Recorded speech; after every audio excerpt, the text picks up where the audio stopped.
This is my 1950 3.5 litre Jaguar. The car's been sitting under its cover in the shed for the last couple of months. Just re-hooked up the battery with the choke on. She just burst straight into life. Always does that.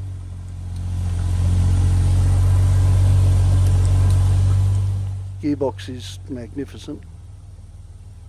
Mechanically it's superb, this car. It's drive it anywhere basically. Oh, the clock doesn't work. It's the only thing that doesn't. All the effort that went into this car, apart from the paint job, which is as good as you can get, all the effort went into making it completely reliable. That's what I wanted, something I could hop in, drive anywhere and enjoy.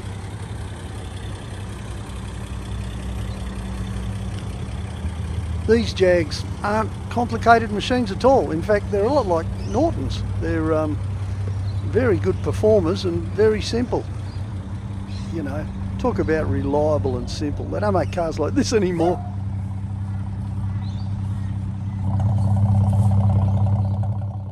And that's a full stainless system, of course. And yes, it does sound beautiful.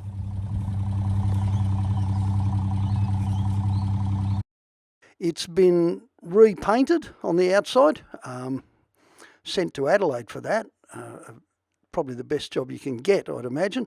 A little bit of re-chroming done, but that was just because I love polishing it. Everything else has been left original.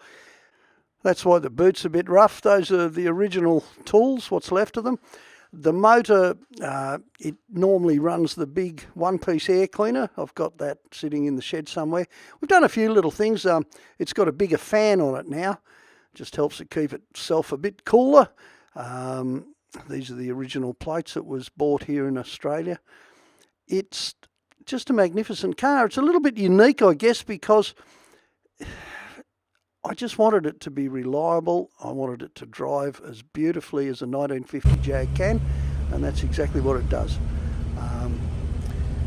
I don't drive it enough, I guess, and now we're downsizing. It's reached that stage of life, and so quite a few of my vehicles are up for grabs.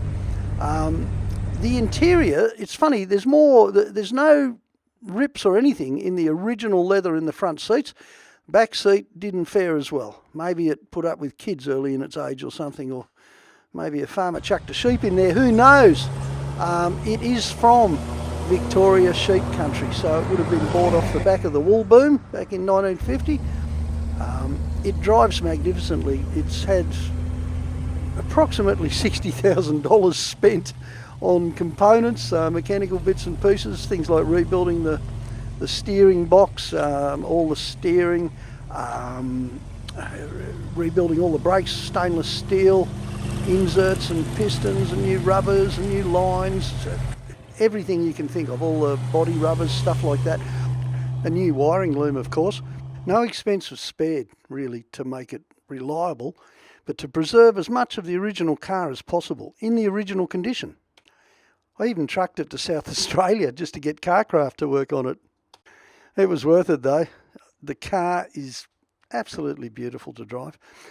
This photo's from a photo shoot for a couple of magazines it was in, and for this one we did it up as a racing car. Just took the hubcaps off and put some magnetic numbers on the side and took the side panels off the motor.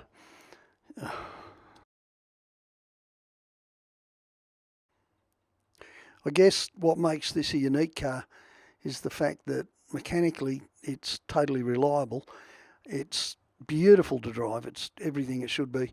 And yet the original 70-year-old history of the car has been preserved to some degree. Well, as much as possible anyway. Best of all, it's just beautiful to drive.